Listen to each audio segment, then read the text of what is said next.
Hola chicos, ahí se escucha y ve bien todo, ¿verdad? Sí, Sí. Ok, sí, ok, gracias, gracias. Bueno, antes que todo espero que hoy les haya ido bien con fisio. Pues espero que ya, desde la semana pasada espero ya le hayan perdido el miedo a los depas y pues que hoy les haya ido muy bien. Déjenme un poquito de oscuro. Ok, el día de hoy vamos a empezar con casitos clínicos, ¿sale? Vamos a ver, porque no habíamos visto de hepatitis, vamos a ver preguntas de hepatitis, como si ya vieron la clase, se darán cuenta que el cuadro es lo mismo para todos los tipos de hepatitis, entonces no tiene caso ver casos clínicos, son más preguntas directas. Y de oncogénicos de VIH vamos a hacer el examen mañana junto con el de exantemáticas, que es el tema que vemos hoy. ¿Por qué? Porque si recuerdan, en VIH hay muchas manifestaciones, cutáneas, entonces creo que es buen momento para integrar esa parte, ¿ok? Denme un segundo. Según yo, ya de aquí en adelante no se nos va a cruzar ningún depa, ya el que sigue pues es Bacter. Y por cierto, como ya les dije, de hecho estaba viendo ahorita el calendario, como ya les dije, para los que estuvieron en Bacter, les voy a hacer un repaso en la semana, todavía no sé bien qué día, pero pues sí, ahí lo vamos a hacer. Entonces, si están en el grupo de Bacter, pues estén al pendiente, ¿sale? Em, Déjenme ver el audio. Y ahí está el pincelé. Ahí, les voy a pasar el enlace. Ya saben, si no pueden entrar al Kahoot, porfa, pónganme que no pueden para no esperar eternamente, ¿sale? Otra cosa, no se les olvide poner su nombre anónimo. Aquí no estamos para hacer sentir mal a nadie, ni nada, nada más para que repasen y pues se acuerden. Y pues ahorita como andan mareados de tantos exámenes, pues lo más probable es que olvidaron, entonces para retomarlas.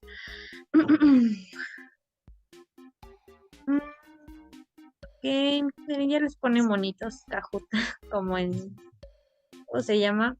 Ay, se me va el nombre del otro quizzes. Ya ahí está uno de ustedes. Ya no puedo, sí pueden. Ahorita está intenso porque, pues, lo de la onda del paro, pero pues ya va a pasar un momento en el que no van a hacer tantos exámenes seguidos. Yo creo que ni de pa' abril estaba tan intenso como están ahorita ustedes. Y más porque, por lo que he visto, pues no solamente son exámenes, pues, de el DEPA, vaya, o sea, también son exámenes, pues, con sus doctores. Sí les puse acá el link, sí, vía visual. Les preguntaron mucho de vía visual. Em, y pues sí, también por lo que veo, pues ya están empezando el bloque que sigue. Entonces, pues eso ha de estar pesadito, pero sí pueden, chicos, no se desanimen, ¿ok? Y si se van a final, pues ya solamente es el final de un bloque, entonces no está tan feo. El especial de fisio, traten de solo irse a un final de un bloque porque sí es bastante información. Yo me fui al final de fisio y sobreviví. Creo que al final saqué 9 en fisio, 8.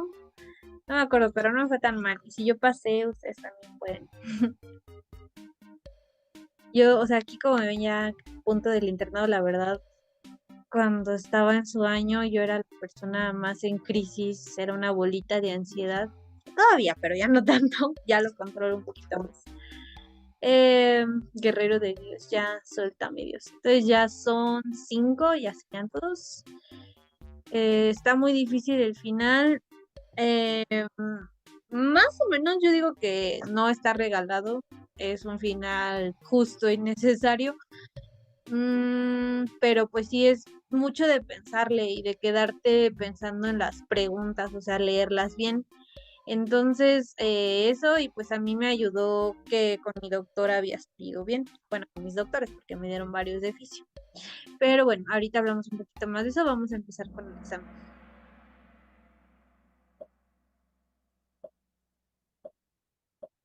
Ahí les va. Son variantes oncogénicas de hepatitis, excepto ¿cuál de esas no es oncogénico? O sea, un tipo de hepatitis que no ocasiona cáncer. Ok, muy bien, me alegra que yo supongo que ya han estado viendo las clases, es el virus de hepatitis D. Si recuerdan, les hice mucho énfasis en eso, que el B, C y D te dan la forma crónica de hepatitis, pero la forma crónica no es necesariamente cáncer. La forma crónica también puede ser cirrosis, ¿ok? Y virus de hepatitis D, nada más, bueno, nada más, ¿verdad? Pero te da cirrosis. ¿Sale? Y pues estos dos sí son oncogénicos, o sea que sí dan cáncer. Muy bien, eso se los preguntan muy seguido. Requiere coinfección por virus de hepatitis B para poder desarrollar su patogenia. Ahorita en la que pasó antes, casi se me sale decirles cuál era, pero me acuerdo muy bien que puse esa pregunta. Y también porque no solo se las preguntan en el DEPA, se las preguntan muy seguido más adelante. Por ahí entró Juan Manuel, me parece. Estamos haciendo un Kahoot. Déjate paso el link otra vez. Puedes entrar en cualquier momento y también aquí abajito de la pantalla te aparece el pin para que te puedas unir, ¿ok? Entonces es el virus de hepatitis D. Ajá. Por si no recuerdan lo que significa la abreviación, es virus de hepatitis A, B, C, D. Entonces, no se les olvide, el virus de hepatitis D no te puede dar solito, necesita fuerzas que ya estés infectado por el virus de hepatitis B. Ajá. Si no tienes virus de hepatitis B, es imposible que te dé virus de hepatitis D. Ujú. Por lo tanto, la vacuna que existe, que es contra el virus de hepatitis B, pues ya automáticamente te protege del B, perdón, del D. Los pájaros de un tiro. Va el siguiente. ¿Cuál es la principal vía de transmisión del virus de hepatitis A? Que por ahí alguien me preguntó en la semanita que qué pasaba si les ponían un caso y pues todo es igualito. No se preocupen, les van a poner justamente esto. Ajá. Un caso de hepatitis, por eso no les pongo el caso, o sea, todos sabemos, se ponen amarillos, les da mareos, la de la colia y la coluria. Eso pues es en todas las hepatitis. Aquí es lo importante, que les van a decir que es un paciente que suele comer en la calle, que recibió una transfusión sanguínea, que tuvo relaciones sexuales de riesgo, o tal vez es una paciente embarazada. Entonces siempre les dan esos datos. De verdad, han cambiado muchas cosas y creo que no ha cambiado la persona que hace los DEPAS de micro. Y en estos 2 años que llevo dando cursos, los DEPAS están muy bien hechos y preguntan cosas de este tipo. Tampoco están regalados, uno sí tiene que estudiar, pero no les pondrán así un caso exactamente igual de hepatitis y digas ahí es la A o la B. Les tienen que poner un antecedente por ahí. ¿Qué sigue? Fracción de la bilirrubina que se encuentra elevada en casos de hepatitis aguda, que les digo que me encanta explicar esa parte. La bilirrubina directa, indirecta o conjugada. Les doy una pista, una es la que ya pasa por el hígado y otra es la que viene directamente de la sangre, para que se acuerden un poquito. Ok, es la bilirrubina indirecta, ¿sale? Recuerden que la bilirrubina directa y la conjugada son la misma. La bilirrubina indirecta y no conjugada son exactamente lo mismo. No se les olvide, la que se eleva es la bilirrubina indirecta o no conjugada porque no puede pasar por el hígado para convertirse en bilirrubina conjugada. Entonces empieza a acumular, se regresa a la sangre y pues es lo que nos da el pigmento amarillo. Ok, va la siguiente. ¿Verdadero o falso? La población de riesgo para adquirir virus de hepatitis E son embarazadas. ¿Verdadero o falso?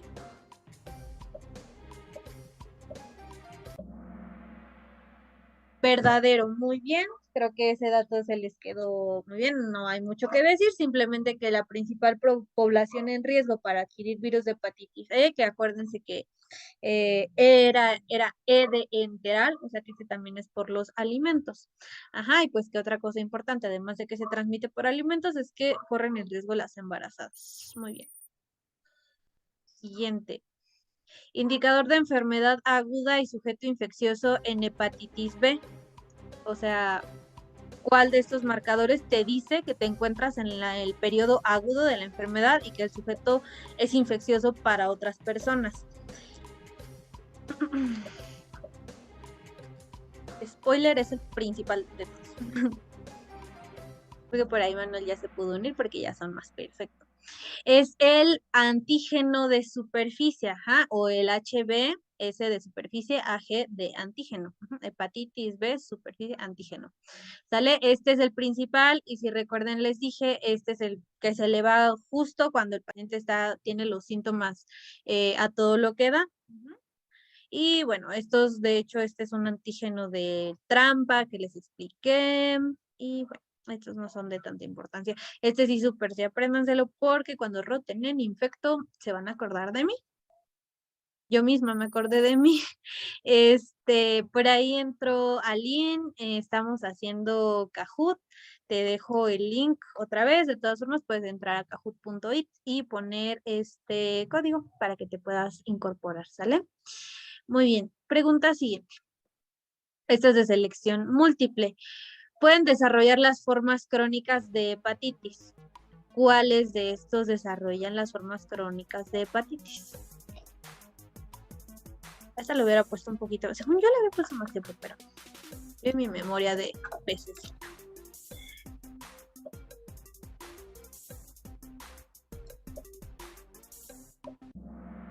Ok, ay, ¿por qué con 5? Me marcan muchas respuestas.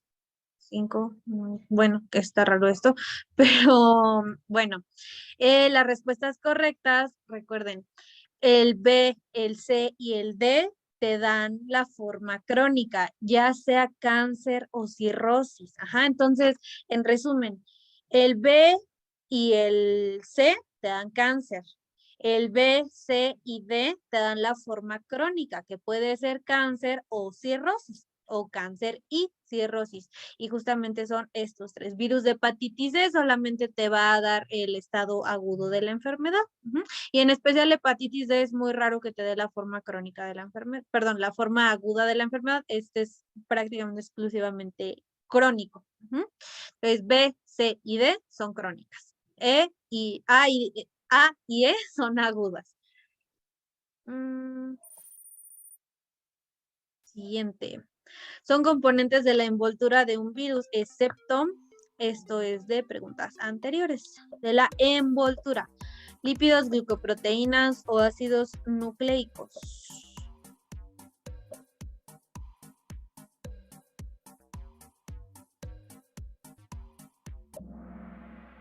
Ok, los ácidos nucleicos, muy bien.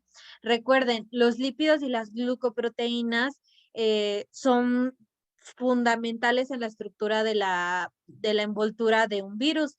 Recuerden que justamente, si recuerdan esas clases de histo que decían lo de la balsa lipídica, lo de la bicapa lipídica, no se les olvide que la envoltura es un cachito de nuestra membrana, entonces por lo tanto tiene una estructura muy similar, sino que casi idéntica. Nosotros tenemos la bicapa lipídica, tenemos glucoproteínas, esto está en la envoltura, son componentes esenciales. Y los ácidos nucleicos, ¿a qué pertenecen? ¿A qué pertenece el ácido nucleico? Les doy una pista. Si juntas el ácido nucleico con la cápside, ¿qué obtienes? La nucleocápside. Exactamente. Entonces, no se les olvide. Y bueno, los ácidos nucleicos no forman como tal la cápside. La cápside son las proteínas estructurales. Y las proteínas estructurales que le dan esta arquitectura al virus, cuando las juntas con el ácido nucleico, que puede ser ADN o ARN, te dan la nucleocápside. Muy bien. Siguiente, este es un caso clínico. Paciente femenino de 52 años de edad acude a consulta para realizar su Papanicolau anual. A la exploración bimanual, usted nota, ya verán qué es eso de exploración bimanual, pero recuerden, en los DEPA siempre les ponen cosas que no saben y ustedes entran en pánico y resulta que lo único que importaba era lo que decía al final. Entonces, eso siempre me pasaba muy seguido en los DEPAS, que eran cosas de, ay, pero yo ni siquiera he visto un paciente en mi vida. es que los quieren confundir. Pero bueno, regresando acá, en la exploración bimanual usted nota verrugas en labios mayores y menores de distribución centrípeta. Usted recolecta la muestra para el Papa Nicolau y los resultados arrojan cáncer cervicouterino en estadio 1B. ¿Y qué importa de todo esto? Bueno, que en resumen, la paciente tiene cáncer cervicouterino y le encontraron además unas verruguitas en los labios mayores y menores, vaginales, obviamente. ¿Cuál es la pregunta? Usted decide mandar una prueba ELISA como estudio adicional. ¿Qué encontraría? Serología para virus de papiloma humano, serología para VIH, serología para Epstein-Barr. Encontrarían en esa pacientita como para confirmar lo que ya sospechan. Serología para virus de papiloma humano. Ajá, no se les olvide, el que da cáncer cervicouterino es el virus de papiloma humano o VPH. El Epstein-Barr aquí no tiene nada que ver. Ese te puede dar otros tipos de cáncer que vamos a ver mañana, como el linfoma de Burkitt, pero no te da cáncer cervicouterino. El rey del cáncer cervicouterino, y que se hacen un montón de campañas y por eso se pone la vacuna y hacen tanto énfasis con la vacuna, es el virus de papiloma humano. Muy bien. Entonces, siguiente. En una PCR, ¿qué tipo de VPH encontraría? Ya encontramos que sí fue virus de papiloma humano. ¿Qué encontrarían si tiene cáncer cervicouterino la paciente? VPH 1 y 3, 11 y 13 o 16 y 18.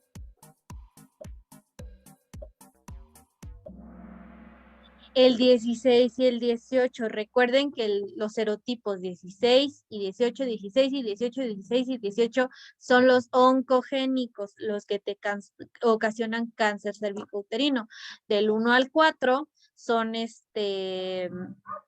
las verrugas comunes, verrugas plantares, los mezquinos. El 11 y el 13 es el condiloma acuminado, que se acuerdan que se ve como una coliflor. Así que no los confundan. Y bueno, sobre todo eso siempre se los preguntan. El tipo oncogénico de VPH es el 16 y el 18. Siguiente. La médico interno de pregrado Brenda Seré no folió bien la laminilla. ¿Cuál es la que corresponde a la paciente? Se las voy a acercar un poquito. Esta o esta. O sea, le tomaron una muestra a esa pacientita que tiene cáncer. ¿Cuál es la suya? Porque yo la perdí. No le puse bien el nombre de la paciente. Es esta. Ajá. ¿Cómo se le llaman a estas estructuras que son células del cérvix que tienen el núcleo arrugado y alrededor tienen un halo? ¿Cómo se les llama?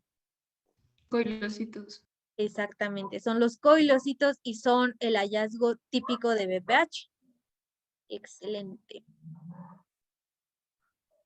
Vamos con la siguiente.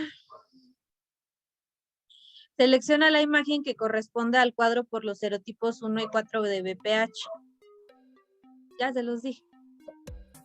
Estos o este. O sea, las respuestas están como perro, gato. En micro. Perro, gato y la respuesta.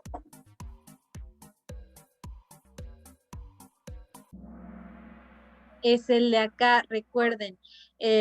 Vamos a regresarnos acá a la tablita para que lo vean un poquito más visual. Pero, según yo, si lo están viendo, me avisan si no se ve la presentación ahorita que la ponga. Pero no se les olvide, el 1 al 4 son, también para que vean la imagen del condiloma acuminado un poquito más de cerca. La tablita, acá está, que justamente nos dice el señor Murray. Del 1 al 4 son verrugas comunes plantares y planas, por ejemplo, los mezquinos. El 6 y el 11 son verrugas anogenitales o el famosísimo condiloma acuminado, que fue el que pusieron por ahí. Y del 16 al 18 es cáncer, de ese no hay pierde. Entonces, 1 a 4 tenemos estos cuadros, de las verrugas vulgares, las verrugas planas, las plantares, que son los famosos ojos de pescado, Y las acuminadas ya son 6 por 6 y 11. Entonces, eso sí se lo tienen que saber muy bien. Pero para eso son estos exámenes. Siguiente y penúltima. ¿A qué familia pertenece el agente principal de resfriado común para Myxoviridae, Picornaviridae o Myxoviridae? Primero, ¿cuál es el agente de resfriado? No siempre se preguntan las cosas tan directas.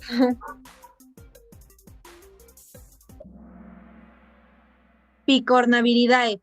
Díganme, ¿cuál es el agente principal de resfriado común? ¿Rinovirus? Muy bien, así me gusta. Es el rinovirus y que les dije que se acuerden de su familia, que es el Picornaviridae, porque en el resfriado común te pica la nariz, picor. Ujú. Esas cosas te salvan en el último momento, así que no las subestimen. Siguiente. Primera causa de otitis media aguda bacteriana. Una preguntita de Bacter para que se vayan preparando para el sábado. Un favor, Sote, ahí me cuentan qué les preguntaron. Por favor.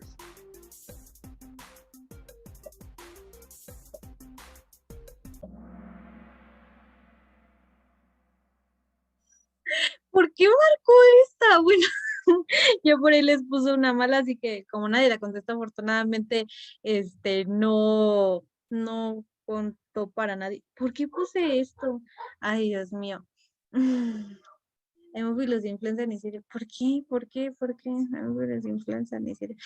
Ay, ¿por qué soy así? Es streptococo neumonía, así que ninguna de estas estaba bien, pero bueno. Ah, si pusieron eso, bueno, al menos nadie puso estafilococo aureus, ¿se acuerdan de la lista? ¿Por qué puse esto?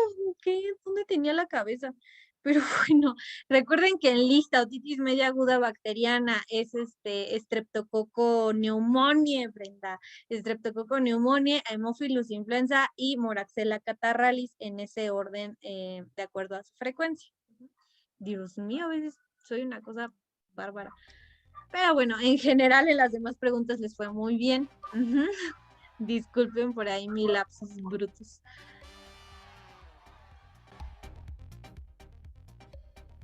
Ok.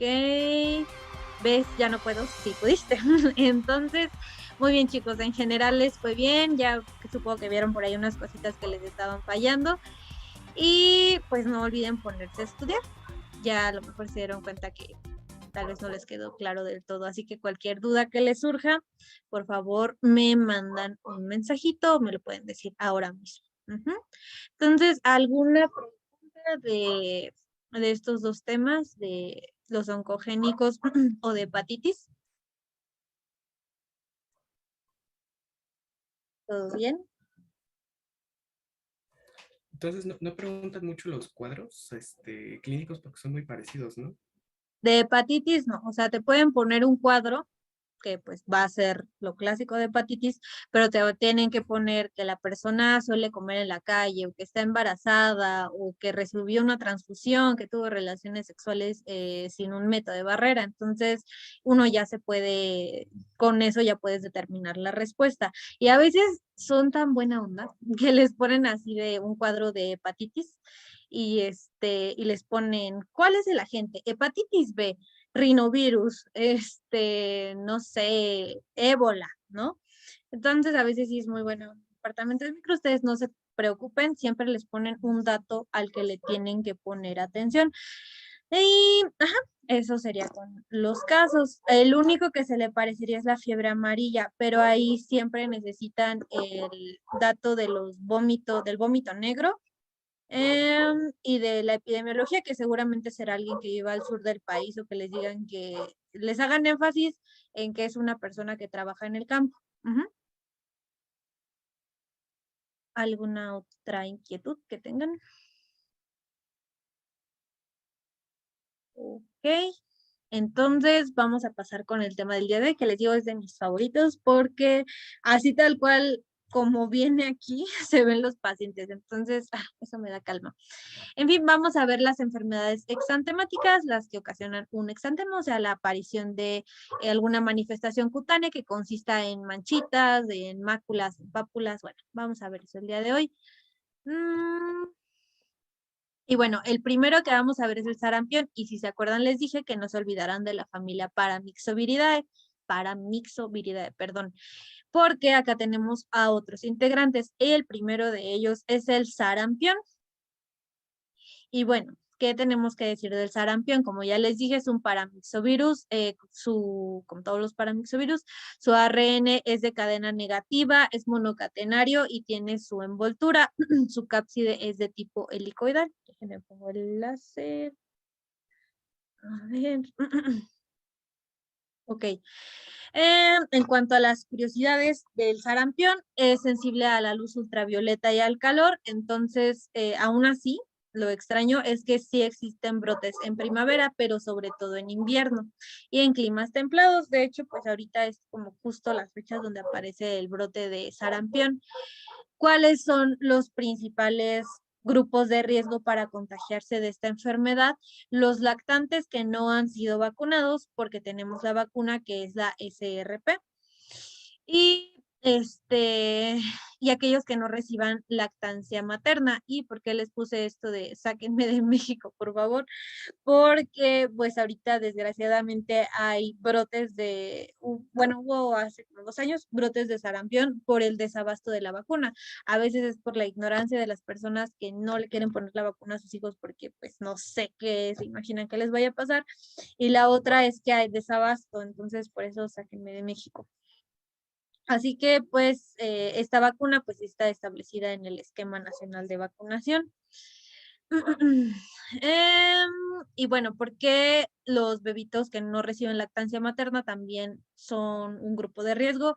Porque los anticuerpos de mami los protegen por algunos meses. Entonces, aquellos que no reciban lactancia materna, pues están en riesgo. Y pues en general los preescolares.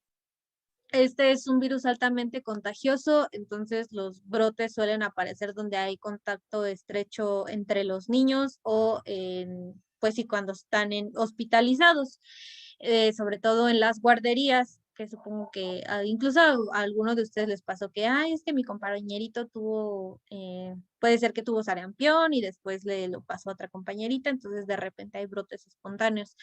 Hay más de 10 millones de casos al año, a pesar de que ya exista la vacuna, y les digo, pues el problema son los niños que no reciben la vacuna o que no reciben su refuerzo. Y pues esta es rara en países desarrollados. De nuevo, sáquenme de México. ¿Por qué? Pues porque en países desarrollados tienen mejores controles higiénicos y pues las vacunas se les aplican prácticamente a todos, entonces por eso sáquenme de México.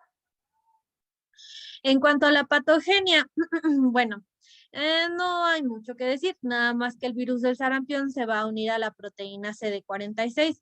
¿Y cuál es la peculiaridad de esta? Pues que está en básicamente todos los tipos celulares, entonces le es muy fácil al sarampión invadir cualquier tipo de célula. Y además existe la CD150, esta molécula nada más están los linfocitos T y B activados, ¿ok? O sea, recuerden que pues estos son los que ya están listos para combatir al patógeno, ya están despiertos, por decirlo de alguna forma. Entonces, la respuesta inmune pues se va a activar al momento de reconocer al sarampión, y el sarampión va a decir, pues ya que se activaron, pues de aquí soy, se pega a ellos, y los linfocitos T y B activados son los que se los llevan a todo el cuerpo. Ya saben cómo se las gastan los patógenos para diseminarse. Hay algo también muy importante en sarampión, es que es capaz de que varias células se fusionen, creando células gigantes multinucleadas. Y a estas a estas células gigantes se les llaman células de Tzanck. Lo vamos a ver más adelante, pero ahorita se los escribo de una vez. Tzanck. Ese es un hallazgo típico de sarampión.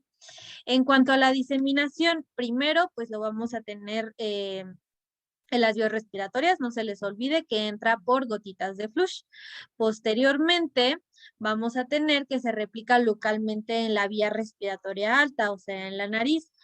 Después, este virus, ya sea por continuidad, o sea, por los ganglios linfáticos que están cerca o por los linfocitos T y B activados, van a llegar a la linfa. Entonces vamos a tener diseminación linfática.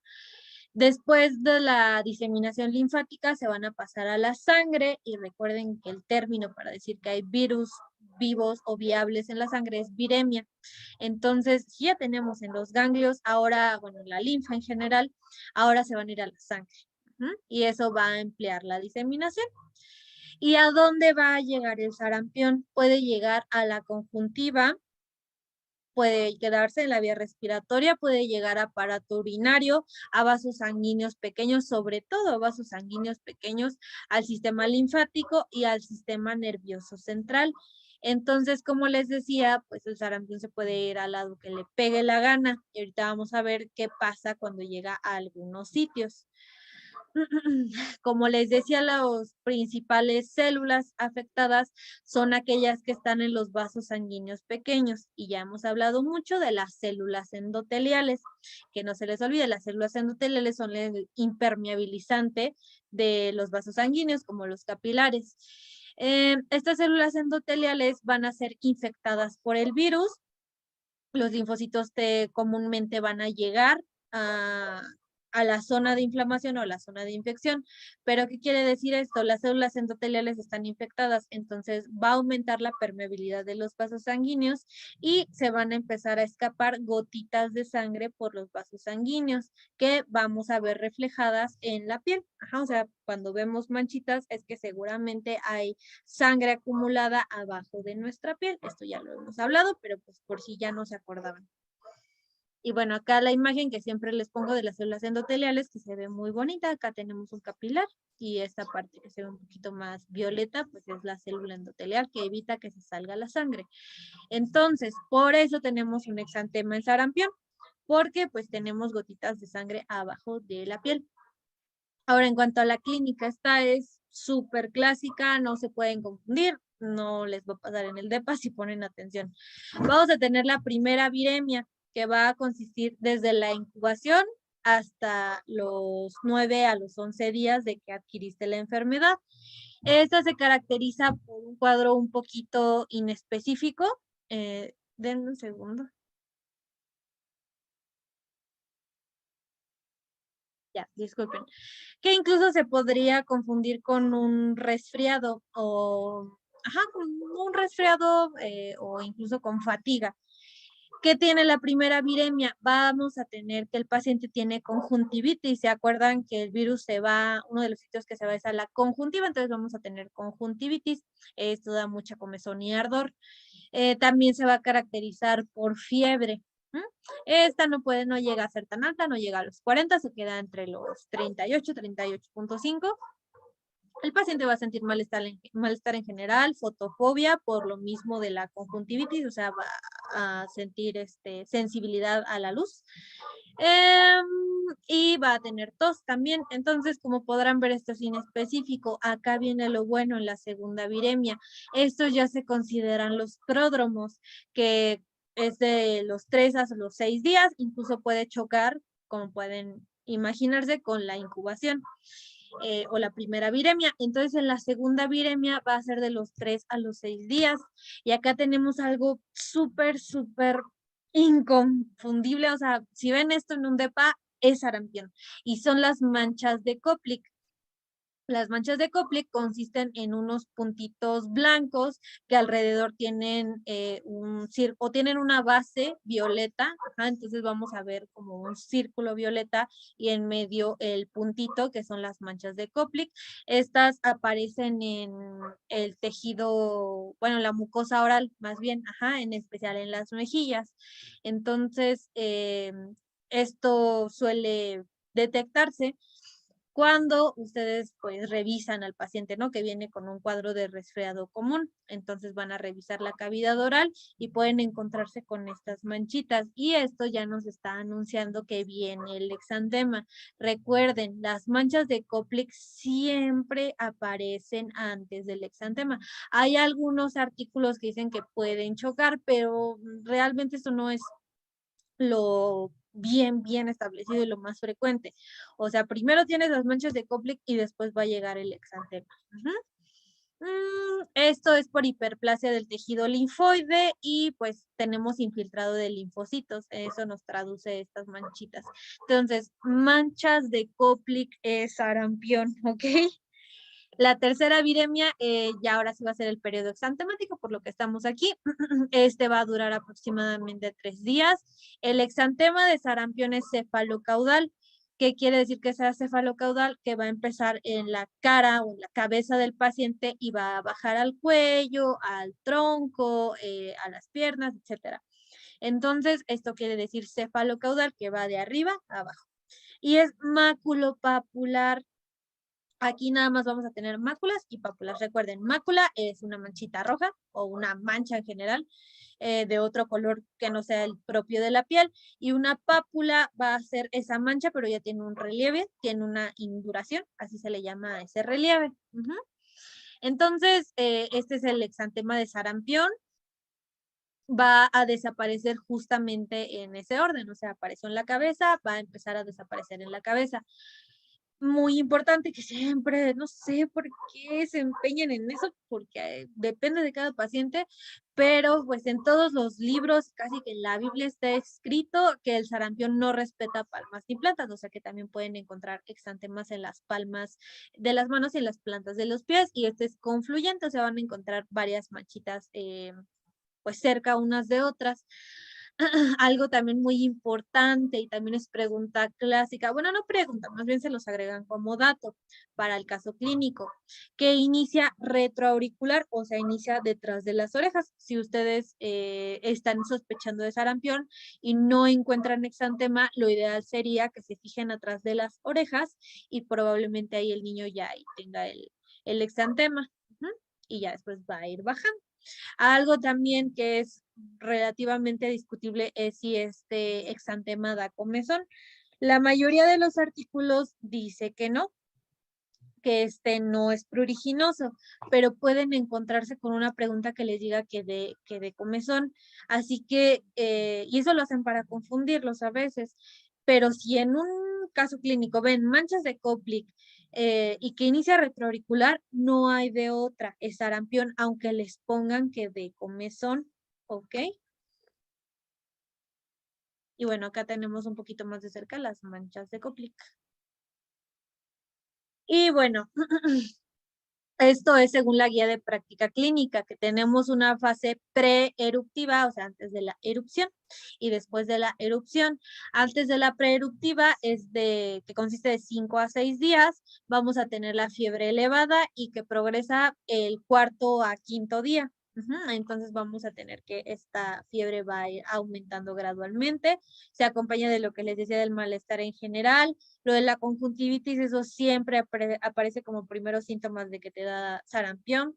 Por lo mismo de la conjuntivitis pueden tener lagrimeo, cefalea y edema palpebral, o sea que se les hinchan los párpados.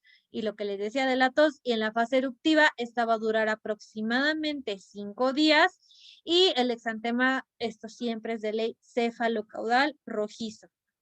Y bueno, ¿qué van a tener también en un caso de DEPA? Que ese niño seguramente no está vacunado. Aunque casi todas las exantemáticas son por vacunación, pues no dejen ir ese antecedente, porque si recuerdan, por ejemplo, en el dengue también les aparece un exantema similar, pero pues es diferente, sobre todo en la epidemiología. En cuanto a las complicaciones, les puede dar neumonía bacteriana. ¿Por qué? Porque si recuerdan, también se puede quedar en la vía respiratoria el virus y puede bajar a la vía respiratoria baja y debilitar el sistema respiratorio. Entonces ya va a estar ahí medio inflamado, ya un poquito comprometido y van a llegar bacterias a decir, miren, el sarampión hizo su desastre aquí, entonces ahora vamos nosotras. Y bueno, como les decía, pues las bacterias aprovechan las alteraciones en las vías respiratorias y esta va a tener 60% de mortalidad. ¿Alguna vez han escuchado ese mito de que cuando a un adulto le dan enfermedades exantemáticas tiene mayor riesgo de mortalidad? Es por esto, porque le suelen dar neumonías. Otra, si recuerdan, también se va al sistema nervioso central, les puede dar panencefalitis esclerosante aguda. Esta es una complicación muy rara, consiste en una infección que persiste en el cerebro meses o años después de que tuvimos sarampión y que ocasiona la panencefalitis esclerosante aguda, alteraciones en la personalidad, conducta y puede llegar al paciente a quedar ciego. Entonces, estas son las complicaciones de aquí que se tienen que aprender, pues las tienen que ubicar en qué consisten, pero en sí lo que tienen que saber son los nombres, o sea, les pueden preguntar complicación de sarampión, neumonía bacteriana, panencefalitis esclerosante aguda y así. Y bueno, así se ve cómo se va esclerosando el cerebro. Ajá, como pueden ver los ventrículos, parece que se van haciendo más grandes porque el parénquima cerebral se va destruyendo. Y el diagnóstico, pues, es epidemiológico, puede ser que tengas ya el antecedente de un brote en tu comunidad, también, pues, por la edad del niño, si está vacunado, por la clínica, las características del exantema. En cuanto a pruebas de laboratorio, no son realmente necesarias, a menos que sí sea un brote ya preocupante. Este se puede aislar en la sangre, también en secreciones nasofaringeas. Recuerden que se queda en la vía respiratoria, en las heces y en la orina. ¿Y qué se hace? Se hace una ELISA. Se detecta inmunoglobulina M específica y también la prueba de inhibición de la hemaglutinación es útil para sarampión. ¿Ok? Entonces, por ahí alguien me pasó una pregunta, dos personas que yo creo que van en el mismo grupo que les hicieron un examen, que les preguntaron, o sea, el fin de esa pregunta era preguntarte cómo funciona la inhibición de la hemoglutinación. Entonces, cuando esa prueba sí aglutina, pues entonces no sirve la inhibición de la hemaglutinación, ¿no? Pues porque tratan de inhibir justamente esa hemaglutinación que se forma el coagulito. Entonces, si no hay hemaglutinación, la prueba se considera positiva. Nada más porque creo que no, así les dije en qué consistía, pero no lo hemos vuelto a hablar. El tratamiento, pues, es de los síntomas, en especial para el malestar en general que presentan los pacientes. Es muy importante mantenerlos bien hidratados, controlar la temperatura por medios físicos, no tanto con fármacos, ya saben, poniendo trapitos mojados, manteniendo al paciente bien ventilado, fresco, pues es más que suficiente.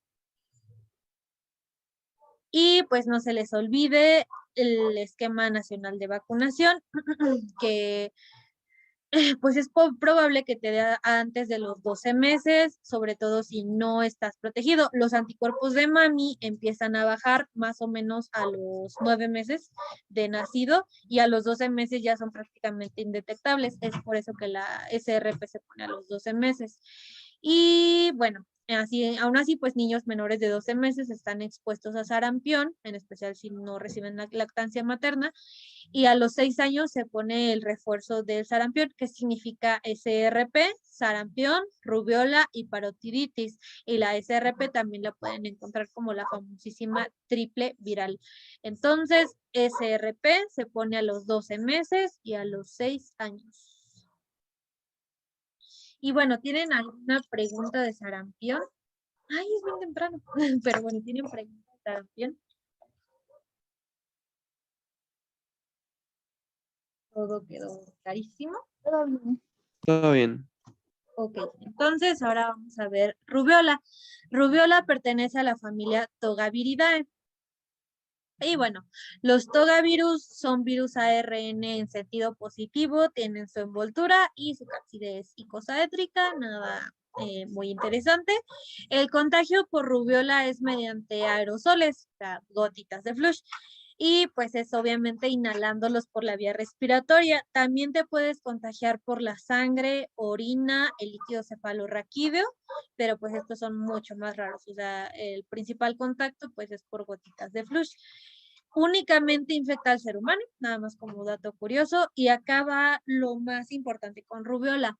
Los fetos van a presentar un riesgo muy elevado si su mamá está enferma de rubiola, porque es un virus teratógeno. Este va, perdón, se relaciona con anomalías graves en el desarrollo del feto. Entonces, pues son anomalías congénitas que pues más bien yo diría que son intrauterinas, porque congénito se refiere un poquito más como a genes, pero en fin, no entremos en tecnicismos. ¿Qué pasa con un bebito que es hijo de una mamá que tiene rubiola? Este puede desarrollar el síndrome por rubiola, que consiste en microcefalia, o sea, su cráneo está chiquito, persistencia del conducto arterioso. Si recuerdan, la circulación fetal es una cosa que me mandó a final y que es muy interesante porque los pulmones de ese bebé todavía no están bien desarrollados, entonces tienen un agujerito en el corazón que hace que la sangre pase más fácilmente para que se oxigene, etcétera. Entonces, ese conducto arterioso, que es un agujerito, tiene que desaparecer antes de que el bebé nazca. Y si persiste, va a tener anormalidad en la circulación, pues porque sus pulmones ya funcionan, el bebito ya está en contacto con oxígeno. Entonces, ¿qué podría ser que esté ocasionando que no se haya cerrado ese agujerito? Pues podría ser un agente teratógeno. Y otros son las cataratas, ajá, que es la opacidad del cristalino y estos pacientes pues no pueden ver. Entonces, bueno, esa fue una breve explicación de lo que es la persistencia del conducto arterioso, pero en resumen, microcefalia, CAP, que pues es las siglas en inglés de persistencia del conducto arterioso, y cataratas. Así que eso es lo importante con rubiola. Entonces, si por ahí ven un caso de una persona que está embarazada y tiene un exantema, luego piensen en rubiola, van para allá. Es un exantema clásico de la infancia, ahora sí dejando un poquito de lado a las embarazadas, a los niños, o más bien las personas, el resto de personas que tienen rubiola, pues suelen ser niños.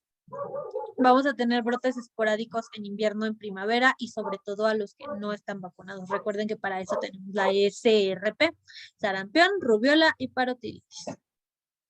En cuanto a la patogenia de rubiola, pues ya quedamos que el contagio es por gotitas de flush y es parecido a lo de sarampión, se va a implantar y replicar en la nasofaringe, o sea, en la vía respiratoria alta, se va a ganglios linfáticos, hasta aquí va igualito que sarampión. Y bueno, acá el problema es con las embarazadas. En la primera viremia, o sea, la primera vez que el virus llega a la sangre, va a infectar a la placenta. Entonces, esa sangre de la mamá va a llegar directamente contaminada al feto y pues nada más y nada menos que con un agente teratógeno. Recuerden que teratos es, no recuerdo bien qué significa teratos, ahorita en el descanso se los busco, pero pues un teratógeno es un agente que puede ocasionar anormalidades fetales, malformaciones. Y bueno, en el feto la infección va a ser crónica, todos estos defectos no van a aparecer de la noche a la mañana como lo hace el exantema. Aquí esta infección crónica va a ser durante el desarrollo fetal y pues se van a desarrollar estos defectos congénitos. Esta infección puede, a ver qué opción acá. Ah, sí, monstruo o monstruito. Muy bien, gracias, Kevin. Justamente que teratos es monstruito o monstruo, ajá, entonces pues habla como de algo deforme. Y bueno, ay, déjenme mover un poquito la cámara. Entonces ya esta infección crónica en el feto puede ser desde su desarrollo fetal hasta que ya nació su primer año de vida extrauterina. Entonces, pues, ¿qué queremos decir con todo esto? Pues que, por ejemplo, las cataratas pueden irse, o sea, el niño no va a nacer con cataratas, las va a ir desarrollando durante su primer año de vida. La persistencia del conducto arterioso, eso sí, nacen con eso. Ahí, se desarrolla. Y bueno, la propagación 5 días antes del exantema y 7 días posteriores es cuando vamos a encontrar a este virus en la sangre. Vamos a tener el exantema, 5 días antes anda en la sangre y 7 días después regresa a la sangre. Y bueno, esta es la onda con la patogenia. Como podrán ver, es muy similar a la de sarampión y lo importante es lo teratógeno que puede llegar a ser para el efecto. Bueno, en cuanto a la clínica, por acá está. Mejor vamos a ver primero las manifestaciones clásicas. Hablando de un exantema en una persona común y corriente que no está embarazada, vamos a hablar del exantema un poquito más general. Vamos a tener un pródromo de 1 a 5 días en el que el paciente cursa con febrícula, malestar en general y algunos síntomas respiratorios que podrían confundirse con un resfriado, como escurrimiento nasal, congestión, tos, etcétera. La incubación va a ser más o menos de 14 días y va a iniciar con linfadenopatía retroauricular y occipital, o sea que los ganglios linfáticos de la nuca y retroauriculares atrás de las orejas se van a hacer grandes, y van a ser dolorosos. Eso también es muy clásico de rubiola y pueden ver aquí un niño como retroauricular tiene linfadenopatía. Entonces, si ven esto aunado a un exantema, vayan pensando en rubiola. ¿Cómo es el exantema de rubiola? Es maculopapular, es confluyente, es cefalocaudal, igual que sarampión, pero este tiene la característica de ser rosado. El de sarampión es rojo vivo. Acá va a ser un poquito más rosa, parecido al color de la piel del paciente, y pues no es tan vistoso como lo es el del sarampión. Este sí puede ocasionar prurito, o sea, comezón. Vamos a tener además la faringe hiperémica, o sea, pueden tener faringitis acompañando el exantema. Si ustedes ven la faringe, la exploran, la van a ver roja. En los adultos se acompaña, por eso les digo, en las exantemáticas, en los adultos van a ser peores, y esto es porque el sistema inmune del adulto ya está maduro, entonces reacciona de una forma más violenta de lo que lo hace el sistema inmune de un niño. Es por eso que los adultos siempre dicen, ay, no, si te da una exantemática, bueno, no, como una enfermedad como rubiola, la varicela, la sarampión, así, no, te vas a morir cuando seas adulto. Es por esto, ciertamente, sí tienen un poquito de razón. Y bueno, como les decía, los adultos se puede acompañar con dolor óseo, dolor articular, pueden tener poliartritis, o sea, inflamación en múltiples articulaciones, y poliartralgias, dolor en múltiples articulaciones. Y bueno, esta notita que les puse, que en el DEPA casi siempre les ponen a una embarazada que tiene exantema. Ese sería un dato que no pueden dejar pasar para saber qué es rubiola. Cuando hablamos de la rubiola congénita, pues tenemos el síndrome por rubiola, que es la microcefalia, la persistencia del conducto arterioso y las cataratas. Acá se los separé por sistemas. En la cabeza, pues lo de la microcefalia, también pueden tener retraso mental, eso es muy frecuente. En los ojos vamos a tener cataratas, que como les decía, pues es la opacidad del cristalino, entonces no vas a poder ver. También pueden tener microftalmia, que son ojos pequeñitos, o glaucoma. En el corazón, lo de la persistencia del conducto arterioso. En el oído pueden tener sordera neurosensorial, o sea, no es un aspecto mecánico. Y bueno, pueden tener además hepatomegalia, ictericia y púrpura trombocitopénica. Recuerden que la trombocitopenia es de trombocitos, que son las plaquetas, y penia es de baja, entonces están bajas las plaquetas y no pueden formar coágulos de sangre, entonces van a tener un montón de fugas de sangre que van a ver en en la piel del paciente, y esas fugas de sangre van a empezar a oxidarse y se hacen manchas parecidas a moretones. A todo esto de la hepatomegalia, la ictericia y la púrpura trombocitopénica se le conoce como blueberry muffin baby, o el bebé de muffin de, es que no se me ocurre otra forma, como panquecito de mora azul, por las lesiones que se ven como azuladas. Y bueno, acá está un resumen de a dónde se va rubiola. Puede llegar a ganglios linfáticos, al hígado y al vaso, por esto lo de la hepatomegalia en los bebitos con blueberry muffin baby. Y bueno, acá tenemos la viremia primaria, la viremia secundaria, y no se les olvide que la primaria es cuando llega a la placenta.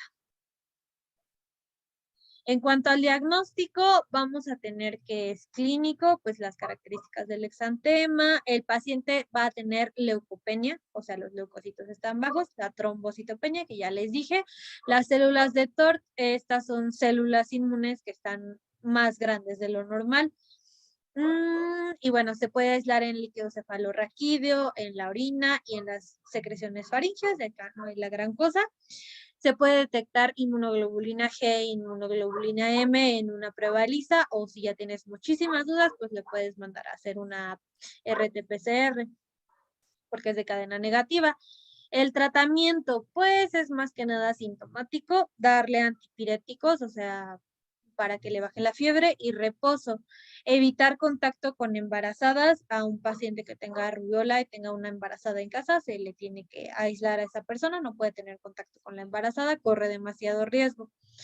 Como profilaxis a una embarazada, se le puede dar una inmunoglobulina específica, pues ya diseñada para entrenar a su sistema inmune.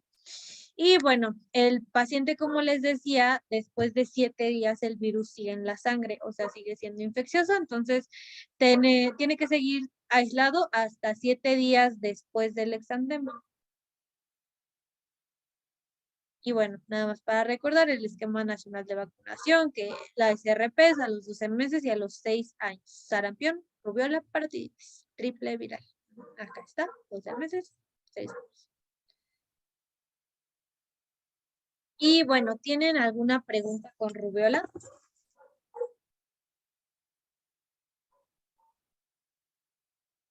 No, ninguna. ¿Ok? Entonces, ya aquí yo creo que le vamos a dejar por el momento y vayan a tomar un descansito. Regresen a las 7, 7, perdón, sí, 7. Ajá, les dejo musiquita, váyanse a estirar un poquito. Vamos justo a la mitad, vamos muy bien. Entonces, sin prisas, váyanse a tomar su descanso.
manifestación dermatológica que puede, prendo la cámara porque siento que es grosería no prenderla, si puedo. Entonces, la púrpura es una manifestación dermatológica que te habla que hay una inflamación en los vasos sanguíneos.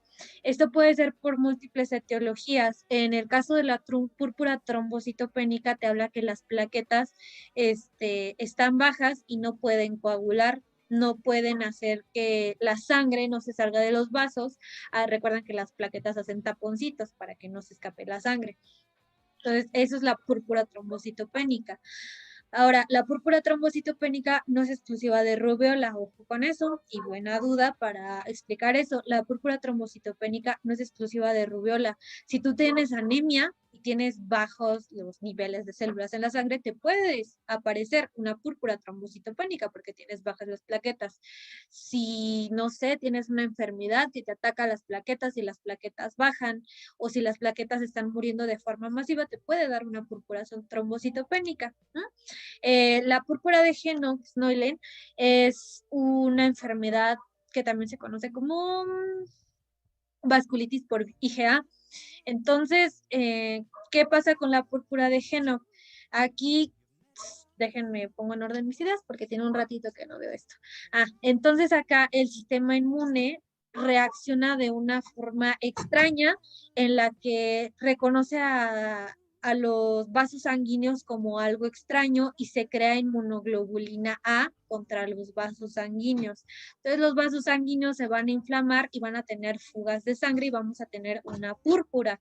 O sea que vamos a tener esta manifestación dermatológica. Recuerden, la púrpura es la manifestación dermatológica por alguna causa. En este caso de la púrpura de Henoch nos habla de una enfermedad autoinmune, o sea que el sistema inmune te está reconociendo a ti mismo o a una parte de tu cuerpo como algo extraño y lo está destruyendo o manda respuesta inmune. Entonces vamos a tener vasculitis, es la inflamación de los vasos sanguíneos y la sangre se va a empezar a jugar. ¿Ok? Eso es la diferencia entre una y otra. De nuevo, la púrpura trombocitopénica no es exclusiva de rubiola, te puede dar en diferentes contextos, ¿sale?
Perdón por interrumpir el rollo, pero todavía tenemos mucho que ver el día de hoy. Entonces, perdón, también a mí me dolió. Pero bueno, entonces vamos a continuar. Dame un segundito. Ok, vamos a continuar con la principal exponente de los exantemáticos, además de sarampión, que es la varicela. La familia de varicela es la herpes viridae, también se le conoce como herpes 3. Entonces, el día de mañana, que vamos a ver todos los tipos de herpes, vamos a retomar varicela, pero en otros aspectos. Hoy vamos a ver sobre todo la enfermedad exantemática. Entonces, bueno. Mañana, ay, se me salió un gallo. Mañana vamos a ver un poco más qué onda con qué hubole con los herpes.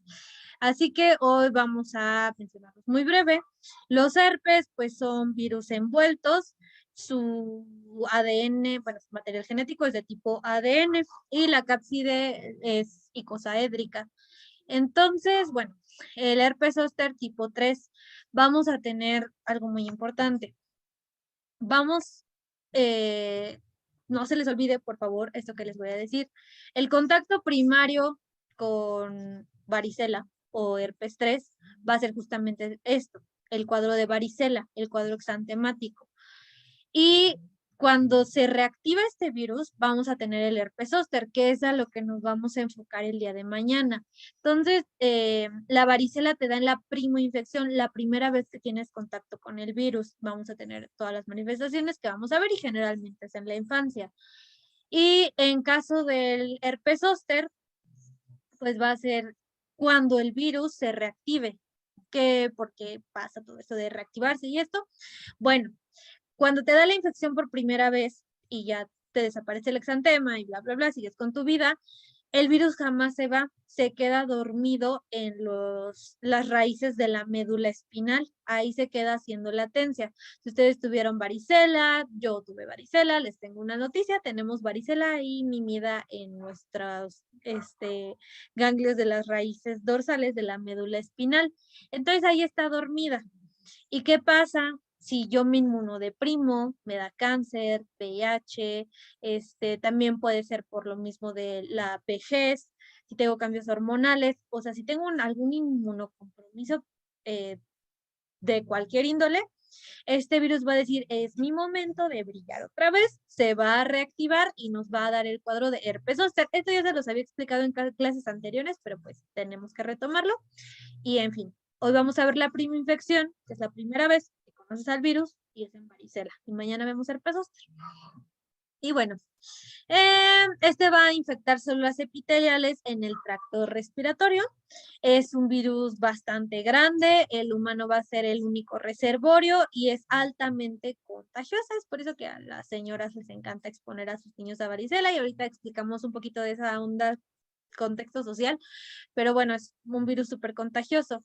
Vamos a tener los picos en invierno y comienzo de la primavera. En general, todos los virus exantemáticos son muy lábiles al calor, entonces va a ser rarísimo encontrarlos en verano. De hecho, por ahí tengo mis fotos de cuando me dio varicela y tengo así una chamarrota porque seguramente era invierno. La incidencia de esta enfermedad es aproximadamente a los 6 años, pero en general está súper prevalente en todos los preescolares. ¿Cómo se transmite? Aquí es muy interesante. Se transmite por vía respiratoria, igual que sarampión y rubiola, por gotitas de flush y por vesículas rotas. Si ya vieron, seguramente algunos de sus doctores sí les pudieron dar este tema, pero bueno, ya vieron que las lesiones de varicela no son como las de sarampión y rubiola que se quedaban estáticas, o sea, te aparecían las máculas y las pápulas y ya. Acá en varicela va evolucionando. Ajá, primero tenemos una mácula, luego una pápula, luego una vesícula, luego la pústula y luego la costra. Entonces, justamente en esta fase donde tenemos a las vesículas, el niño se las puede tronar, se las puede romper o alguien incluso con el contacto con sus uñas puede romper esas vesículas y si las tocas el contenido de esas vesículas, ya estás infectado de varicela. pero solo el contenido de las vesículas. O sea, si tú tocas a un niño que apenas tiene las máculas y las pápulas, o no sé, tocas las vesículas con muchísimo cuidado sin romperlas, no te vas a contagiar. Y bueno, en cuanto a la patogenia, inicia igual que con sarampión y rubiola, llega a la vía respiratoria, se replica ahí, y después se va a los vasos linfáticos o se va a la sangre también. Hasta acá es muy parecido a sarampión. Acaba lo interesante, que después de llegar a la sangre, no se va a ir a otros órganos, como vimos en rubiola y sarampión, se va a las terminaciones nerviosas sensitivas. Recuerden que tenemos estas terminaciones nerviosas, por ejemplo, lo que acaban de ver de fisio, lo de los corpúsculos de Meckel, de Pacini, de Meissner, el uso neuromuscular, que pues es lo que le da inervación al músculo, es donde terminan los nervios que van para el músculo. Hay terminaciones nerviosas libres que están por todos lados y pues gracias a eso puedo sentir mi cara, puedo sentir mi compu, los corpúsculos de Ruffini, en fin, todas estas terminaciones nerviosas va a aprovechar varicela y se va a meter por ahí. Y pues, ¿a dónde llegan esas terminaciones nerviosas? O más bien, ¿de dónde se originan? Pues de la médula espinal, en especial de la raíz dorsal. Ajá, o sea, la que está atrás. No puedo poner el... perdón. Perdón. Poner el láser es un desastre. Entonces, de estas terminaciones nerviosas se va a la médula espinal, a su raíz dorsal, y aquí es donde se van a quedar haciendo latencia. Y pues es cuando tenemos el herpes. Ahora, en cuanto a la clínica propiamente de varicela, pues la incubación va a ser de 14 a 21 días desde que te expusiste al virus hasta que aparece el exantema. Vamos a tener algunos pródromos que son fiebre, malestar en general, que pueden aparecer 2 días antes del exantema. Acá es muy importante, varicela sí o sí da comezón, y esto sí no se lo pueden saltar en un caso clínico que les pongan, porque una de las principales complicaciones con varicela es derivado de que da comezón. A lo mejor algunos ya saben de qué hablo, pero ahorita lo explicamos. Entonces, el exantema por varicela sí o sí da comezón. También podemos tener lesiones en cuero cabelludo y justo lo que les iba a comentar, que lo preocupante con varicela, con su exantema, es que da mucha comezón. Entonces los niños se rascan, pueden romperse las pústulas o las vesículas o incluso causar más lesiones por la misma fricción del rascado y ocasionar sobreinfección bacteriana de esas lesiones. Le estamos dando una puerta de entrada perfecta a las bacterias para entrar si nos estamos rascando y rompemos esas vesículas, o pues por el rascado pues puede dejar rasguños que lesionen la piel. Entonces, esta es una de las principales complicaciones con varicela, la sobreinfección bacteriana de las lesiones. Y de hecho, el tratamiento de varicela, que vamos a ver en unos momentos, va encaminado a que los niños no se rasquen, porque eso sí es muy preocupante. Si les dio varicela y a lo mejor ya no se acuerdan, pero han visto así que en televisión, recuerdo mucho capítulo de Malcolm, cuando a Dewey le da varicela, que se está rascando y se va de, no te rasques, pues la efusión que le ponen a ese no te rasques está justificada. Así que el exantema de varicela es súper característico. Vamos a tener primero la mácula, que es la manchita. Después esa mácula va a tomar relieve y ya le vamos a ver una pequeña induración en el centro, y a esta ya no se le va a llamar mácula, se le llama pápula. Después de esa pápula va a ser una vesícula que va a tener un contenido líquido, no sanguinolento ni purulento, seguramente es linfa o exudado. Después vamos a tener a la pústula, que es la que está acá. Esta ya está rota, pero acá la que vemos de este lado ya es una pústula. Y si pueden ver, el contenido se ve diferente. Acá incluso se ve del mismo tono de la piel. Acá ya se ve un poquito más, pues sí, de color tela, pues, purulenta es el término. Después de la pústula vamos a tener finalmente la costra y pues ya al final la curación. Entonces ese es el orden. Y si se dan cuenta, como que se va haciendo más grande, primero la mancha, luego toma relieve, luego va a tener contenido líquido, luego ese contenido líquido va a ser pus y al final pues se va a curar. a la costra. Entonces, mácula, pápula, vesícula, pústula y costra. Y bueno, acá tenemos algunas lesiones de algunos pequeñitos. Por ejemplo, estos ya tienen las pústulas se van a romper naturalmente, o sea, no es necesario que uno las rasque, es necesario que se rompan para que se forme la costra. Entonces acá tenemos algunas pústulas rotas, acá tenemos una pústula así en todo su esplendor, se ve amarillento, acá tenemos un montón de lesiones, tenemos algunas máculas, vesículas casi no se aprecian. Bueno, eso podría ser incluso una vesícula, porque es un poquito más grande que una pápula. Y bueno, en cuanto a las complicaciones, en primer lugar está el herpes zóster, que nos habla de una reactivación por inmunosupresión, que mañana ya les expliqué pues cómo está la onda, pero mañana la vemos un poquito mejor. Lo de la sobreinfección bacteriana secundaria al rascado. Y se puede llegar incluso al sistema nervioso central, varicela. Bueno, ya vimos cómo llega al sistema nervioso central, entonces te puede ocasionar ataxia, que pues es esta marcha tambaleante, te puede ocasionar meningitis y encefalitis. Que de hecho cuando vimos las del sistema nervioso central y las encefalitis, les mencioné el herpes 3 o el herpes zóster. También te puede dar síndrome urémico hemolítico, en el que los túbulos renales van a ser destruidos por la respuesta inmune.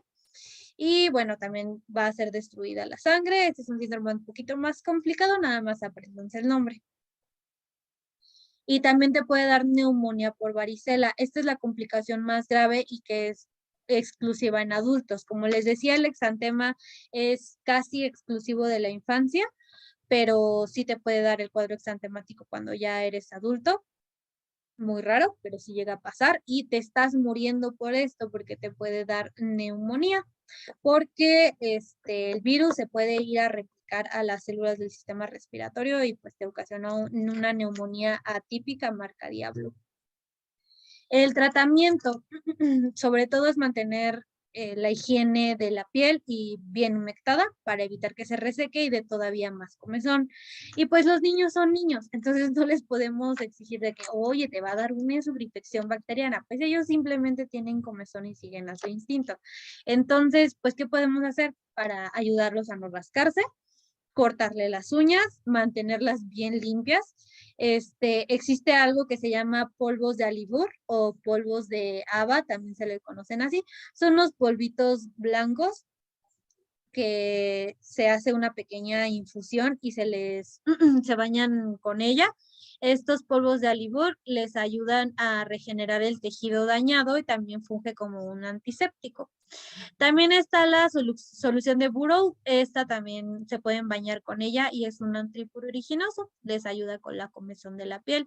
También se les puede dar antihistamínicos como la loratadina. Recuerden que la histamina es la que nos da la comezón. Entonces, se les puede dar. Así que no juzguen a los niños si se rascan. Son niños, pero pues les podemos ayudar con estas recomendaciones para su mamita o su papá.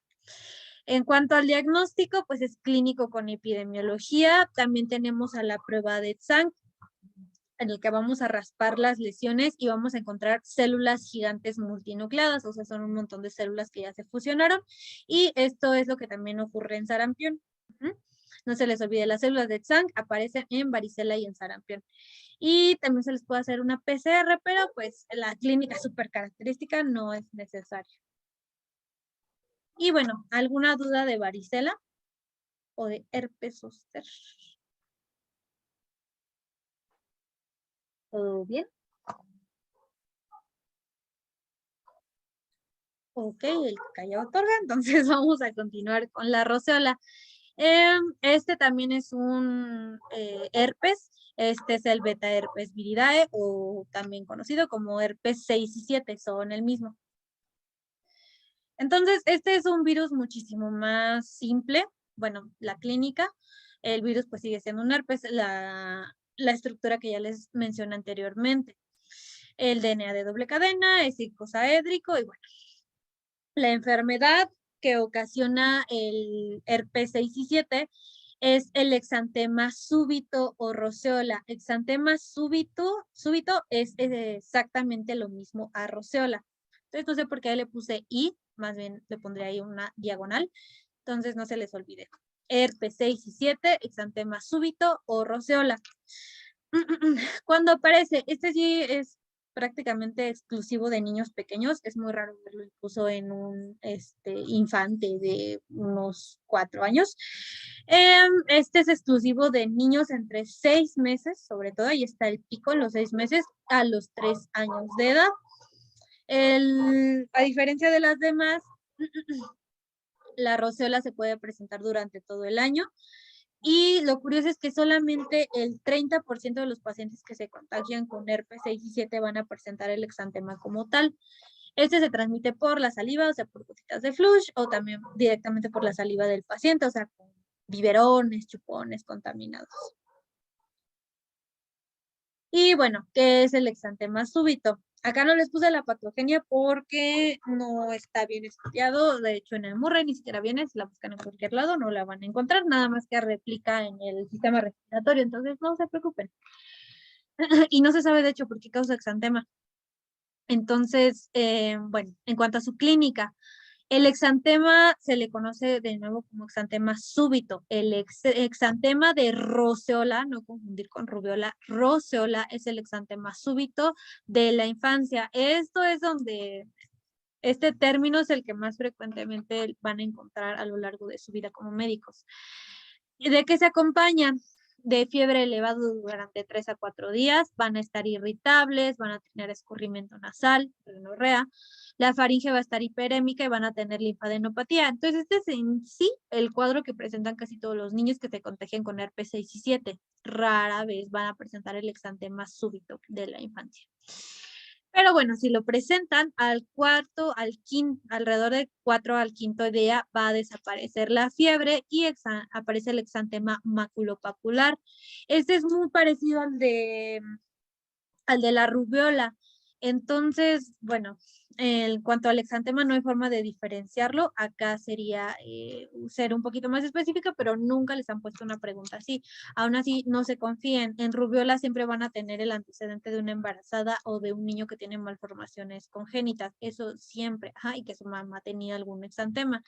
Y bueno, acá el exantema, les digo, es muy, muy parecido, nada más que este es un poquito más clarito. Este incluso es difícil de notar a simple vista, o sea, si ustedes ven muy, muy a simple vista ese niño, o sea, si lo ven ahí de reojo, no pueden notar que tiene un exantema, a menos que ya le pongan un poquito más de atención y se alcanzan a ver las máculas y pápulas. Este es de color rosado, y que estas son un poquito más chiquitas que las de la rubiola, son de 1 a 3 milímetros de diámetro, no confluyen, a diferencia de las de rubiola. Dura de 1 a 2 días este exantema nada más, y eso es lo importante. Y otra forma de diferenciarlo con rubiola, el tiempo de aparición. Si recuerdan, en rubiola tarda más tiempo en aparecer el exantema. Acá se le llama exantema súbito por algo, porque este aparece de un momento a otro. Eso también es muy, muy importante para diferenciarlo con rubiola. En rubiola les van a decir que, es que tiene manchitas en la cara, y doctora, bueno, tuvo manchitas en la cara ayer y ya hoy en la mañana tenía en el tronco y como que ya se le ven en los bracitos. Eso con rubiola. En roceola el exantema va a aparecer así de rápido, o sea, de un día para otro el niño estaba bien, bueno, a lo mejor tenía su cuadro gripal y despertó y ya estaba lleno de exantema por todos lados. Esa es la principal forma de diferenciarlo con el de rubiola, no se les olvide. Por algo se llama exantema súbito, porque aparece de forma súbita. En cuanto a las complicaciones, puede llegar este niño a tener crisis convulsivas. Por la fase febril, puede llegar a temperaturas tan extremas que puedan alterar al sistema nervioso central, y esta es la complicación más frecuente en niños pequeños que se contagian de roceola. También les puede dar encefalitis si se reactiva el virus, y hay una manifestación cutánea que puede dejar el exantema, que es la pitiriasis rosada de Gilbert, que consiste en manchas, en placas eritematoescamosas, o sea, son zonas de la piel que están resecas, que se sienten como escamas y se va a pelar esa piel con mucha facilidad. En el centro se van a ver pálidas. Inicialmente van a encontrarle esta lesión en el tronco de forma aislada, pero después se va a diseminar al cuello, al tronco, bueno, al resto del tronco y a la raíz de las extremidades, o sea, a los hombros y a la cadera. Esto también es por la reactivación de roseola. Pero bueno, esta nunca se las han preguntado, pero el temario la pide y si el temario la pide, aquí está. Y bueno, el diagnóstico es clínico, pues viendo el exantema y sobre todo el tiempo de aparición. Es un niño que de repente apareció lleno de granos. Se puede hacer una biometría hemática en el cual vamos a encontrar linfocitosis, o sea, los linfocitos van a estar elevados y podemos hacer una PCR o una lisa, pero no es tan común. El tratamiento no hay tratamiento específico, se dice que les pueden dar aciclovir, ganciclovir, hay artículos que lo recomiendan, pero no es una ley. Y se les puede dar sobre todo paracetamol como antiperiótico para bajarles la fiebre. Y bueno, ya casi terminamos. ¿Tienen alguna pregunta de Roseola?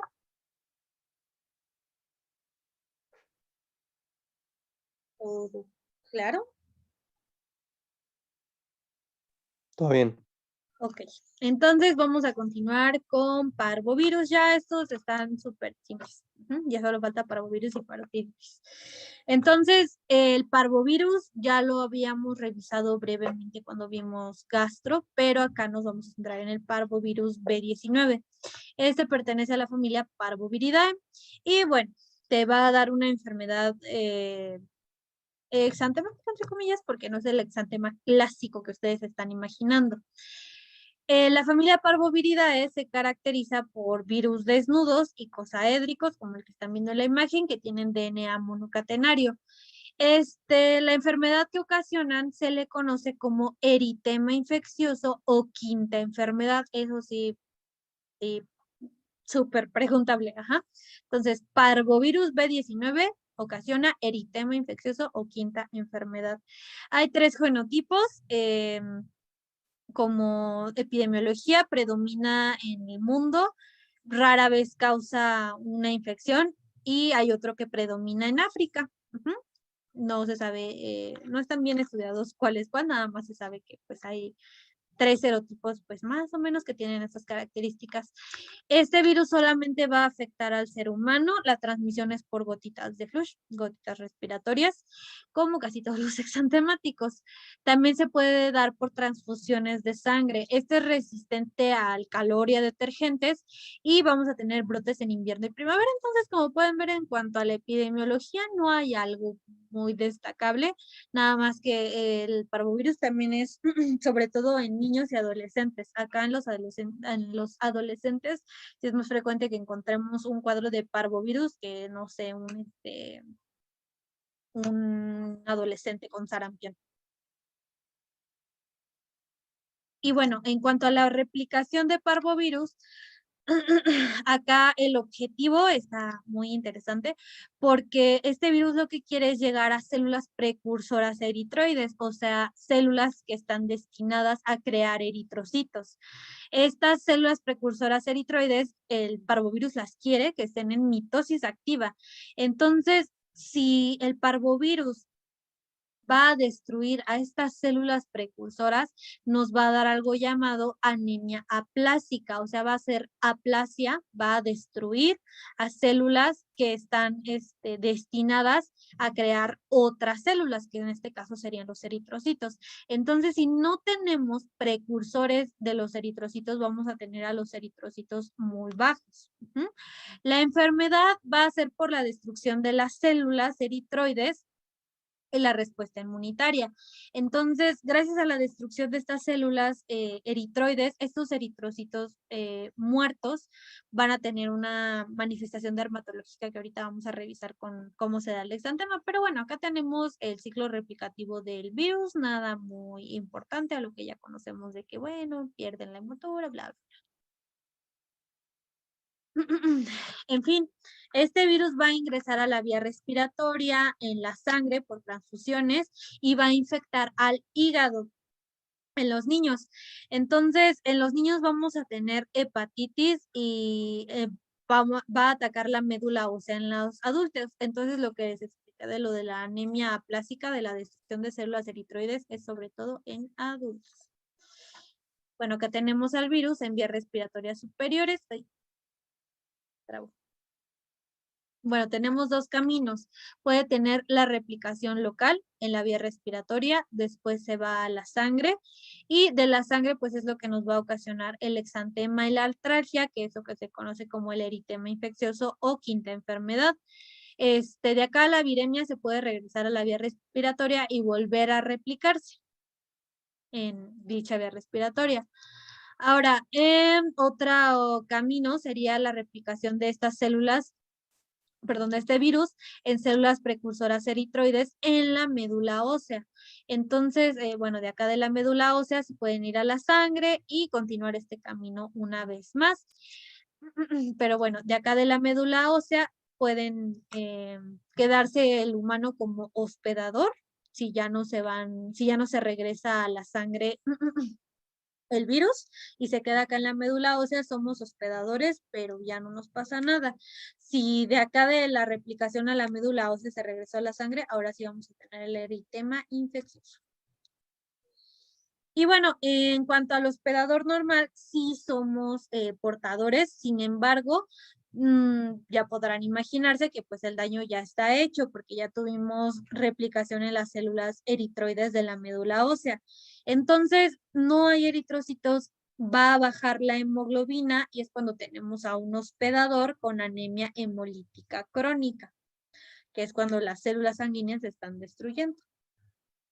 Pero bueno, eso no es lo más importante, eso es como para entender el contexto de parvovirus. En cuanto a la clínica, va a ser por la supresión de la eritropoyesis, que recordarán que es la génesis de los eritrocitos, cómo se generan. Entonces, si no hay precursores, no se van a generar eritrocitos. La incubación es de 4 a 14 días. Vamos a tener que este niño va a presentar en su primera viremia, va a tener fiebre, mialgias, malestar en general, cuerpo cortado, escalofríos y el exantema ya puede ir apareciendo. La infección a un feto a través de una madre que tenga exposición a parvovirus, seguramente la madre no va a presentar síntomas, pero si tiene exposición al 5º o al 6º mes de embarazo, ese feto puede tener anemia y edema fetal. En cuanto al embarazo, también tenemos otro aspecto a considerar que puede inducir abortos el parvovirus, a pesar de que la madre no manifieste síntomas. En cuanto a la quinta enfermedad o eritema infeccioso, este consiste en fiebre, en eritema facial, que es esto que estamos viendo desde el principio de esta enfermedad, de estas diapos, que es esto que están viendo en estas imágenes. Vamos a tener eritema en la cara, eritema facial, sobre todo en las mejillas, y a esto se le conoce como el signo de la bofetada. Esto es preguntabilísimo en parvovirus B19, ¿sale? Y pues acá tenemos acá otra pequeñita, y vean, siempre lo del eritema facial, esto nos habla de anemia. También los niños cursan con eritema peribucal, pueden tener eritema eritema y exantema en las extremidades, y a esto se le conoce como signo del encaje. Se dice que el exantema, las máculas del exantema de parvovirus B19 forman como este patrón, como si fuera un encaje. Ajá. O sea, no bueno, veo medio abstracto el parecido, pero pues así se le dice a este patrón de exantema. Pero sobre todo en parvovirus B19 es el signo de la bofetada, no se les olvide. Y no olviden que a este se le conoce como eritema infeccioso o quinta enfermedad. El diagnóstico, pues, es la clínica. O sea, es un niño con el signo de la mejilla bofeteada, que además tiene fiebre y este rash maculopapular en el patrón de encaje. También se puede detectar una inmunoglobulina ante B19, o se puede hacer una PCR. En cuanto al tratamiento, va a ser sintomático, en especial para el malestar en general, y como tenemos descensos de hemoglobina, se van a hacer transfusiones. En este caso, las transfusiones sanguíneas están indicadas en niveles de hemoglobina menores a 8 miligramos sobre decilitro. Y existe una vacuna para parvovirus B19, pero no existe en México. De nuevo, sáquenme de México. Así que, pues, ni piensen en la vacuna porque ni la tenemos. Algo muy importante que no les dije en varicela. Existe vacuna para varicela, pero el gobierno es como, bueno, pues no ocasiona tantas muertes, pues no hay que comprarla. Entonces, por eso la vacuna de la varicela no está establecida en el esquema nacional de vacunación y pues si quieres que se la pongan a tu hijo, pues la tienes que comprar. Y bueno, ¿alguna duda con parvovirus? Ya nos falta, todavía nos falta Cox aquí también, pero bueno, está cortito. Bueno, si no hay una duda con parvovirus B19, nada más recuerden, parvovirus B19, signo de la bofetada. Ahora, el siguiente agente que vamos a ver es la parotiditis. Y bueno, este también es otro miembro de la familia Paramyxoviridae, al igual que el sarampión. Esta parotiditis consiste en una tumefacción, como lo dice su nombre, de de las glándulas salivales y de la parótida. Ajá, se recuerdan, es una glándula grandotota que tenemos acá en las mejillas. Esta enfermedad de la parotiditis también la conocen como las famosísimas paperas. Hay un conducto que no lo recuerdan porque no sé si les pasó que en anatomía les dijeron, de la boca ni estudien la anatomía, eso ya lo ven los odontos, pues no, hay algo en la boca que se llama conducto de Stensen.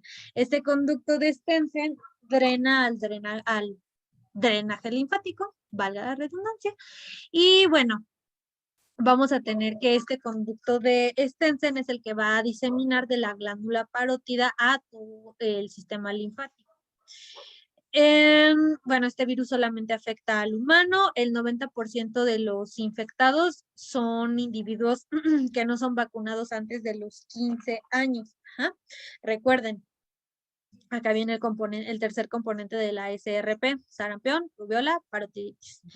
Este sí es muy importante porque sí es muy, muy frecuente en niños pequeños y también en adolescentes. Allá me salió que la conexión es inestable, entonces si me escuchan rara, me avisan, por favor. Espero que no. Entonces, el contagio de parotiditis es de una persona a otra a través de las gotitas respiratorias. Vamos a tener que hay pacientes que son asintomáticos, que jamás van a presentar el cuadro que les voy a describir. Y bueno, se va a liberar en las secreciones respiratorias desde 7 días previos al cuadro que vamos a revisar. Ahora, en cuanto a la patogenia, vamos a tener otra vez la inoculación en vías respiratorias, se replica localmente, se va a la sangre con la viremia. Después tenemos la infección sistémica, tenemos la infección en todo el cuerpo. Y finalmente, de todo ese viajezote que se aventó, va a llegar a la glándula parótida. El virus se va a replicar aquí en la glándula parótida, que no se les olvide que es tejido linfoide. Entonces, pues al replicarse en esta glándula, va a producir hinchazón de la misma. Y por eso se le llama la enfermedad parotiditis. Ahora, no es el único tejido al que puede inflamar la parotiditis. Hay otros. Uno de los más preguntables es que puede inflamar los testículos.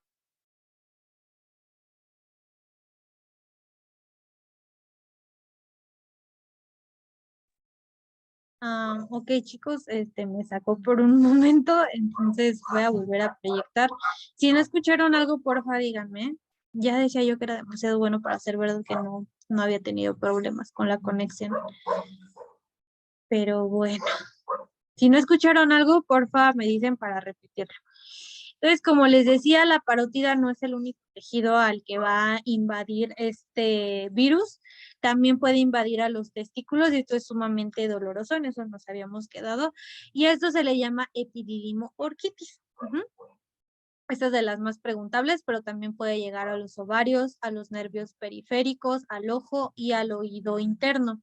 Puede ocasionar meningoencefalitis si llega al sistema nervioso central y también puede llegar al páncreas y ocasionar pancreatitis, pero estas ya son complicaciones. En cuanto a la clínica de la parotiditis, como les decía, con frecuencia va a ser asintomática, el niño no va a presentar ninguna manifestación. ¿Puedes repetir toda la patogenia desde el inicio, por favor? Claro. Seguramente ya desde ahí me escuchaban raro. Ok, en resumen, o sea, es muy parecido a lo que ya estamos viendo, hemos estado viendo en la clase del día de hoy. Vamos a tener la inoculación en vía respiratoria, se replica localmente en la vía respiratoria, se va a la sangre, tenemos la infección sistémica y después de todo ese viaje que se aventó, va a regresar a la parótida. Ya estando en la parótida, se va a replicar en las células epiteliales de los conductos que tiene la parótida que le sirven para drenar a la glándula y va a ocasionar una intensa hinchazón y dolor de esta glándula. Entonces es lo que vamos a tener acá, como por ejemplo en este niño que tiene súper hinchada la parótida. Y esto es a lo que se le conoce como paperas. Les decía que también se puede ir a otros tejidos como testículos y te da epididimorquitis. Esto es lo que siempre preguntan. También se puede ir a ovarios, nervios periféricos, al ojo, al oído interno. Si se va al sistema nervioso central, te puede dar meningoencefalitis y también te puede dar pancreatitis, pero todas estas son complicaciones. Realmente no hay nada muy interesante en la patogenia, más que esta onda del conducto de Stensen que les expliqué anteriormente, que es este agujerito que tenemos acá por las encías, que se puede inflamar y puede drenar. Entonces, sí, de nada. Entonces, ahora sí, la clínica. Como les decía, con frecuencia el paciente cursa de forma asintomática, pero si tenemos parotiditis sintomática, vamos a tener la inflamación de la glándula parótida. Esta suele ser unilateral, pero lo podemos encontrar bilateral también. Pero la forma clásica de presentación suele ser unilateral, sin embargo, no descarten la bilateral por si la ven en el DEPA. Esto es sumamente doloroso. También vamos a tener esta onda que les digo con el conducto de Stensen, vamos a tener eritema y tumefacción de la desembocadura, o sea, de la parte más externa de este conducto. Normalmente esto no se ve, o sea, si ahorita ustedes tratan de encontrárselo, no van a poder. Y bueno, esto es completamente patológico. Como les decía, se puede complicar a epididimorquitis o a meningitis. Entonces, el diagnóstico de nuevo es con la clínica, si ves a alguien inflamado de la mejilla, estoy pensando en parotiditis, se puede hacer un cultivo en células de riñón de mono, que pues como pueden imaginarse no es muy fácil de conseguir. También se puede hacer una RT-PCR y el tratamiento es sintomático, dejar que el virus siga su curso y pues antipiréticos, no se puede, no. Ahora ni me avisó que tenía la conexión inestable, pero bueno, si no escucharon parte de la clínica, me dicen, según yo sí se escuchó, pero si no me avisan. Bueno, nada más les estaba diciendo que en cuanto al tratamiento, pues es sintomático y la vacuna, la SRP, a los 6 años y a los 12 meses. Sarampión, rubiola y parotiditis. Y bueno, ¿tienen alguna pregunta con parotiditis? Si necesita que les repita algo porque no lo escucharon, con mucho gusto, ¿eh?